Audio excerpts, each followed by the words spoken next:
Hi guys, welcome and welcome back to my channel. My name is Joy FA. In this video I'm going to be showing you guys how I made my beaded handle of my beaded bag. So if you're having challenges beading a handle of a bag, then you need to watch this video to the end.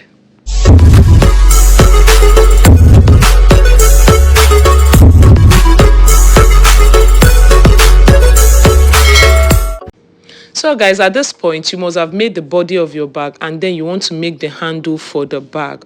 So you're going to start by doing your regular mat knitting. There's what we call mat knitting in bag making or in bead making if you are a beginner and you just found yourself on my channel.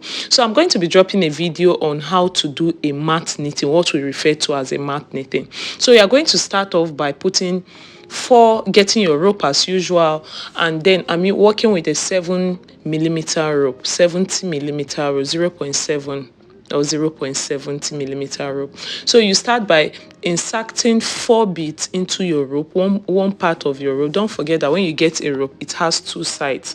So one of the rope will be on your left hand side and the other will be on your right hand side. We are working with both hands. So you insert your bead into any of this rope, 4 beads, and then the last bead you inserted into your rope, you use it to cross. So crossing is where your rope came out from initially. You are using your second rope to go back in, creating an ox sign. That is what crossing is basically. So you are going to do that repeatedly. After using your first 4 beads and cross, that's like the foundation of your bead, the first layer of your bead. The second layer, you fix 1 bead on your left rope, 1 bead on your right rope, then put in the 3rd bead on any of the rope and cross with it, and you repeat that continuously. So that's like a step 2. So you are repeating step 2 until you get to the end of your bead.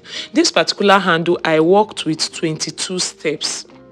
I made 22 steps or 22 layers to get the handle of this bag. So that's to say, we are going to be making this knitting or creating this box. You can call it a box because you can count it as a box. Some persons call it box, some persons call it cross. But whichever way you want to refer it, that you will best understand it, you have to repeat this process 22 times just so you get the length of your handle, because we are getting the length first. So if you watch my previous video, I think you should get used to how to turn, how to start a new layer, how to connect a new layer. We are not going to be repeating that over and over again.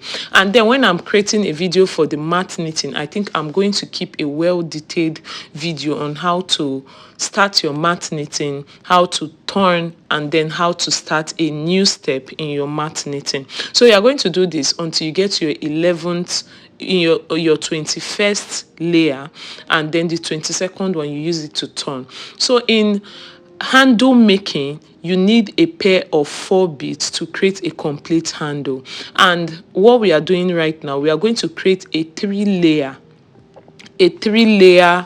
flat mat, and then we connect it with, we fold it and connect it to create a circle of 4 beads all together. So that's basically what a handle is. It is actually very, very easy to make. It is actually easier than the way I'm explaining it. So if you stay attention, you watch this video attentively, you are definitely going to get this handle.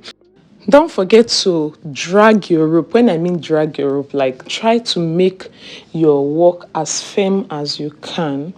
The beauty of beaded bag is the firmness of the bag. If you don't drag the rope of your bag while making the beads, at the end of the day, your bag is not going to be firm. So you need it to be firm, you need it to be stiff, you need a stiff bag.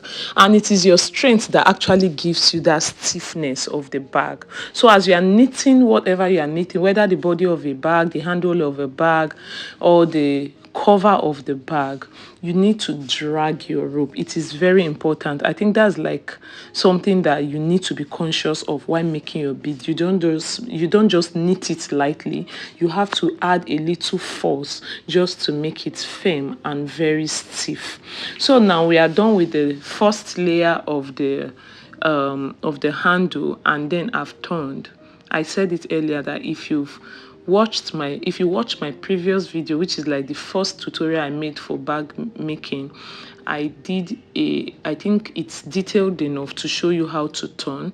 And then if you didn't get to watch it, on our next video, I'm going to be creating how to create matting, or how to create mat in bead making. And then I'm going to be doing a tutorial there. I'm going to be showing you how to turn, how to add, how to how to start a new line and all that. But in between, if you watched my previous video and then you're watching this, then you already understand what I'm doing already.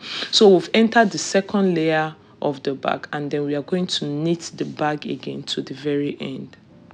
You have to ignore the sizes of bead I use. It is the same matting, the same knitting, the same pattern for the same sized bead.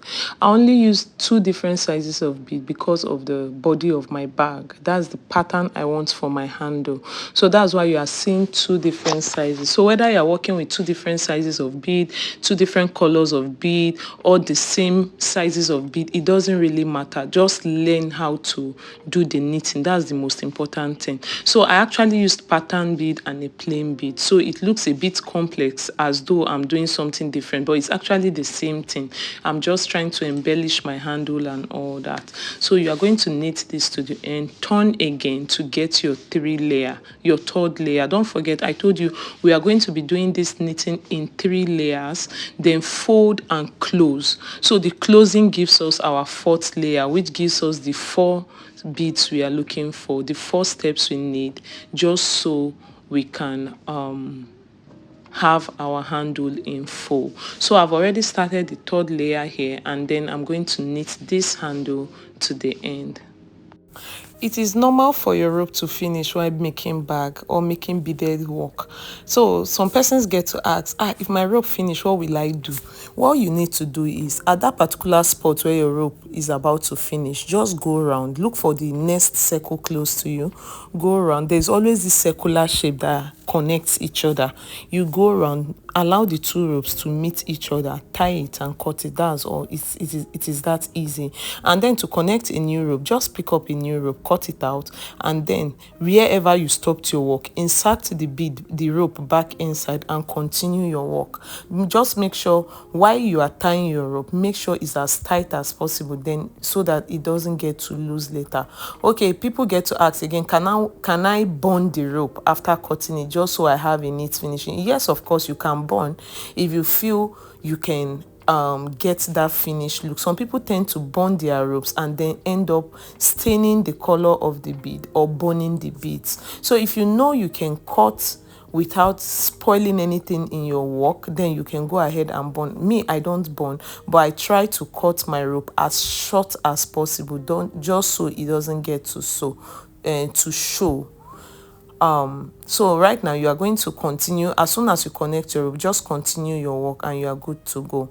So I got to knit my bag to the end to get my 3rd line. I'm on the 3rd line right now, and then I began to connect. To connect your bag, you are going to end your bead with your rope coming out on one rope coming out from the top of your work and one coming in from facing down of your work. So the rope that is coming up, that faced up, just like it's coming outside the work of your bead, or the outside, facing outside, that's the rope you are going to be working with. All you need to do, I think this video is very clear because I'm actually finding it a bit difficult to explain it, but if you watch this video carefully, especially this spot, you are going to get it because I made it as clear and as slow as possible.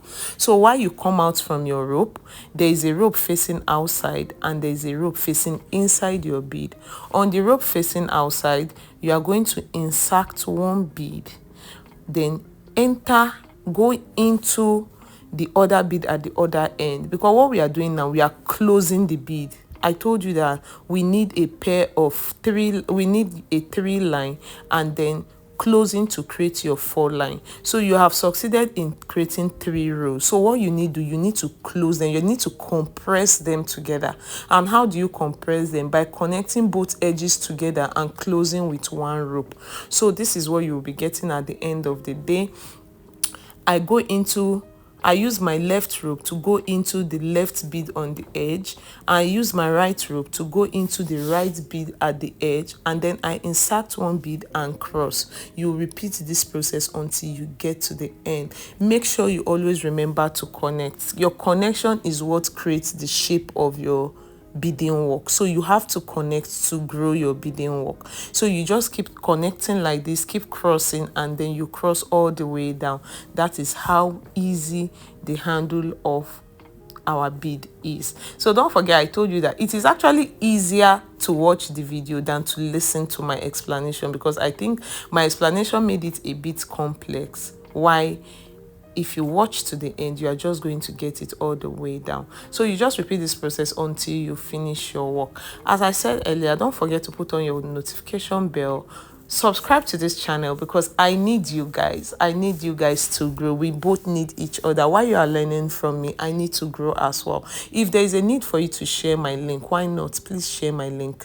Let's create a traffic on this page. And I can't wait to see you guys in my next video. Bye.